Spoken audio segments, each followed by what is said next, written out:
महाराष्ट्र सरकार में पहले दिन से ही टकराव दिखाई दे रहा है। 23 नवंबर को महाराष्ट्र विधानसभा चुनाव के नतीजे घोषित हुए थे। महायुति गठबंधन को बड़ी जीत मिली, लेकिन इस जीत ने भी पूरे गठबंधन को टेंशन दे दी। बीजेपी ने शिंदे से सीएम पद छीन लिया तो फडणवीस ने सीएम बनते ही शिंदे की शिवसेना से महत्वपूर्ण मंत्रालय छीन लिए और अब जिलों के पालक मंत्री को लेकर रार चल रही है। तो इस बीच यह खबर आई है कि एकनाथ शिंदे अपने मंत्रालय जाने को भी तैयार नहीं है।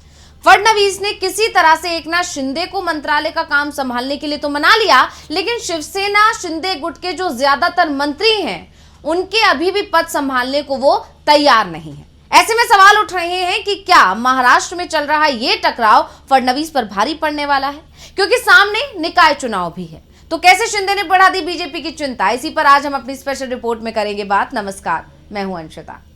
महाराष्ट्र में नई सरकार बने 1 महीना भी अभी पूरा नहीं हो पाया है, लेकिन सरकार में टकराव साफ साफ दिखाई दे रहा है। एकनाथ शिंदे ने पहले गृह और पीडब्ल्यूडी मंत्रालय को लेकर सरकार पर बहुत दबाव बनाया, लेकिन बीजेपी की तरफ से साफ कर दिया गया कि ये दोनों ही मंत्रालय वो अपने पास रखेगी। शिंदे को 10 साल पुराना शहरी विकास मंत्रालय थमा दिया गया, जिसके बाद शिंदे रूठ कर अपने गांव चले गए। 3 दिन बाद लौटे तो दिल्ली आ गए। पीएम मोदी और बीजेपी के दूसरे नेताओं से मुलाकात की, लेकिन मंत्रालय का काम नहीं संभाल रहे थे।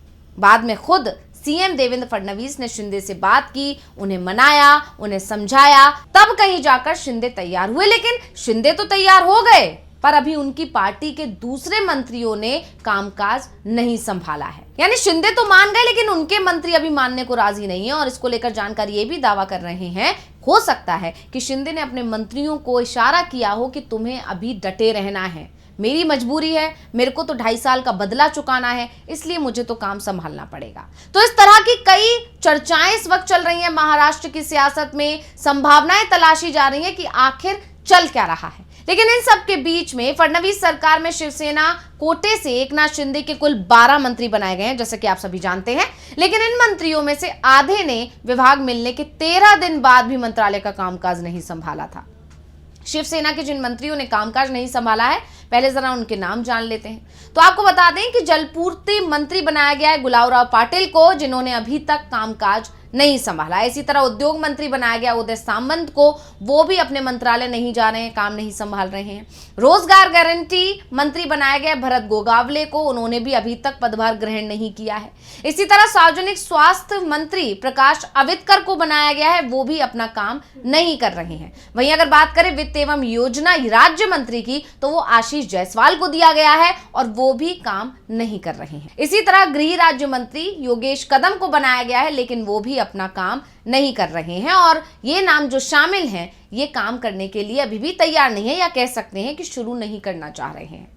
मंत्री पद की शपथ लेने वाले नेताओं में नाराजगी की पुष्टि खुद राज्य के उप मुख्यमंत्रियों ने भी की है, पहले भी कर चुके हैं। कई लोग तो इस बात से ही नाराज थे कि उन्हें मंत्रालय में जगह क्यों नहीं दी गई, और उसके बाद ये नाराजगी देखने को मिली कि जो उनके मन मुताबिक जो मंत्रालय थे वो उन्हें क्यों नहीं दिए गए। एनसीपी प्रमुख और डिप्टी सीएम अजीत पवार ने मंत्रियों की नाराजगी को लेकर कहा था कि कुछ सदस्य स्वाभाविक रूप से खुश नहीं हैं। मंत्रालयों की नाराजगी है, लेकिन क्या करें, 3 दलों की सरकार है, हर किसी को मनचाहे मंत्रालय तो नहीं मिल सकते। अजीत पवार के बयान से साफ हो गया था कि महाराष्ट्र में महायुति की सरकार मजबूत बहुमत के साथ तो सत्ता में आ गई, लेकिन ये सरकार मजबूत नहीं दिखाई दे रही है। नतीजे आने के बाद से महायुति सरकार में मचे घमासान पर विपक्ष लगातार हमलावर है। मंत्रियों के पद ना संभालने को लेकर एनसीपी शरद पवार गुट के प्रवक्ता महेश तापसे ने निशाना साधा है। उन्होंने कहा कि वर्तमान सरकार के मंत्रियों को पता है कि सरकार के पास अभी जो प्लानिंग होती है वो नहीं है, इसलिए अभी कुछ मंत्री आराम से बैठे हुए हैं। इस बीच ये भी खबर सामने आ रही है कि देवेंद्र फडणवीस ने नए साल पर कैबिनेट की मीटिंग बुलाई थी। इस मीटिंग में भी उन्होंने मंत्रियों को कार्यभार संभालने का आदेश दिया था, लेकिन इस आदेश का अब तक असर नहीं हुआ है। और इन सब के बीच में शिवसेना उद्धव ठाकरे गुट के एक मुखपत्र सामना ने डिप्टी सीएम एकनाथ शिंदे को लेकर एक बड़ा दावा कर दिया है। सामना ने लिखा है कि शिंदे डिप्रेशन में हैं और अपना ज्यादातर समय सतारा के अपने गांव में बिता रहे हैं, और उनका ये व्यवहार राज्य की राजनीतिक स्थिति और सरकार के कामकाज पर कई सवाल खड़े कर रहा है। यानी सामना ने चुटकी ले ली है जो भी हालात अभी महायुति सरकार में चल रहे हैं। ये नाराजगियों का दौर जो चल रहा है, कभी किसी का रूठ जाना, कभी किसी का रूठ जाना और शिंदे का बार बार अपने गांव चला जाना, इस पर सामना चुटकी ले रहा है। वहीं सामना में आगे लिखा गया कि 9 मंत्रियों ने अभी तक कार्यभार नहीं संभाला है। पालक मंत्री के चयन और मंत्रालय के महकमे तय करने में भी खींचतान जारी है और इस बीच कुछ मंत्री मनपसंद विभाग ना मिलने से नाराज चल रहे हैं। उद्धव ने इसे सीधे सीधे सरकार की नाकामी और नेतृत्व की कमजोरी से जोड़ दिया है।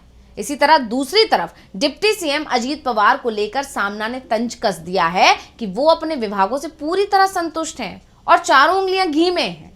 सामना ने राज्य सरकार पर तीखा हमला करते हुए कहा कि मंत्रिमंडल गठन के बाद भी मंत्रियों ने काम शुरू नहीं किया है। मंत्रियों को मलाईदार महकमे नहीं मिलने से मंत्रालय का माहौल काम करने वाला नहीं रह गया है और इसके अलावा ये सरकार हिंदुत्ववादी होने का दावा करती है, लेकिन प्रशासन अंग्रेजी कैलेंडर के अनुसार चल रहा है। सामना ने महायुति सरकार को महाराष्ट्र के लिए अभिशाप बता दिया और कहा कि मुख्यमंत्री देवेंद्र फडणवीस के पास भी मंत्रियों को अनुशासित करने का साहस नहीं है। जनता इस अस्थिरता से परेशान है और महायुति के तीनों नेताओं फडणवीस, शिंदे और पवार पर सवाल उठाए जा रहे हैं। फिलहाल एकनाथ शिंदे डिप्रेशन में हैं या नहीं है वो तो खुद ही बताएंगे, लेकिन महाराष्ट्र की राजनीति अभी भी चर्चा का विषय बनी हुई है। तो जिन 9 मंत्रियों ने कामकाज नहीं संभाला उनमें से 2 मंत्री बीजेपी के और एक एनसीपी का भी है, लेकिन शिवसेना के आधे मंत्री अभी तक अपने मंत्रालय जाने को तैयार नहीं हुए और इससे पहले एकनाथ शिंदे के एक बयान ने भी हलचल मचा दी थी। शिंदे ने कहा था कि वो फडणवीस सरकार को समर्थन देकर बदला चुका रहे हैं, 2.5 साल का बदला, क्योंकि बीजेपी के समर्थन से ही उन्हें सीएम पद मिला था। बीजेपी 2.5 साल तक शिवसेना के समर्थन में चट्टान की तरह खड़ी रही थी, जिस कारण से महाराष्ट्र की जनता के लिए हमारी सरकार ने नीतियां बनाई और उसे लागू किया। 2.5 साल की हमारी सरकार का ही नतीजा था कि विधानसभा चुनाव में महायुति को बड़ी जीत मिली। ऐसे में अब बदला चुकाने का मौका था, यानी बदला चुकाने का समय आ गया था और इसीलिए शिवसेना ने बीजेपी को समर्थन देने का ऐलान किया था। पहले बीजेपी ने शिवसेना का सीएम बनवाया, अब शिवसेना बीजेपी के सीएम का समर्थन कर रही है और शिंदे का ये बयान बता रहा है कि वो मजबूरी में बीजेपी के साथ हैं और समर्थन भी सिर्फ 2.5 साल के लिए ही है, क्योंकि बीजेपी को 2.5 साल के लिए समर्थन देने को तो शिवसेना तैयार हो गई, लेकिन शिंदे शासन में जिस तरह से बीजेपी को महत्वपूर्ण मंत्रालय दिए गए थे उस तरह से बीजेपी ने उदारता नहीं दिखाई, खास तौर पर शिवसेना के साथ। शिवसेना के तो उन सभी मंत्रालयों पर केची चला दी है जिनकी वो मांग कर रहा था। वही शिवसेना के नेता ये मानते हैं कि एनसीपी की तुलना में वो बीजेपी का स्वाभाविक सहयोगी है, लेकिन मंत्रालय के बंटवारे में एनसीपी ही बाजी मार गई और इसका गुस्सा शिवसेना के अंदर दिख रहा है और दिन ब दिन बढ़ता जा रहा है। आपको बता दें कि महाराष्ट्र में 23 नवंबर को चुनाव के नतीजे आए थे। 288 सदस्यों वाली महाराष्ट्र विधानसभा में महायुति को 230 सीटें मिली, जिसमें से बीजेपी को 132, शिवसेना को 57 और एनसीपी के हिस्से 41 सीट आई थी। इसके बाद सीएम पद को लेकर खींचतान चली। बाद में शिंदे ने बीजेपी के सामने सरेंडर कर दिया और 5 दिसंबर को देवेंद्र फडणवीस ने सीएम पद की शपथ ली। उनके साथ एकनाथ शिंदे और अजीत पवार ने डिप्टी सीएम पद की शपथ ली। सरकार बनने के 11 दिन बाद 16 दिसंबर को 39 मंत्रियों को शपथ दिलाई गई, जिसमें बीजेपी के 19, शिवसेना के 11 और एनसीपी के 9 मंत्री शामिल थे। इसके साथ ही महाराष्ट्र में सीएम सहित कुछ 42 सदस्यों का मंत्रिमंडल बन गया। महाराष्ट्र सरकार में सीएम सहित 43 मंत्री अधिकतम हो सकते हैं, यानी कि ज्यादा, यानी सरकार में अब सिर्फ 1 सीट खाली है। सभी मंत्रियों को 21 दिसंबर को मंत्रालयों का बंटवारा भी कर दिया गया था, लेकिन अभी तक 9 मंत्रियों का पद नहीं संभालना साफ संकेत दे रहा है कि सरकार में टकराव बना हुआ है और ये टकराव हाल फिलहाल तो खत्म होता दिखाई नहीं दे रहा है। अब बीजेपी के लिए बड़ी मुश्किल और कश्मकश की स्थिति हो गई है कि वो कैसे अपने सहयोगियों को मनाए।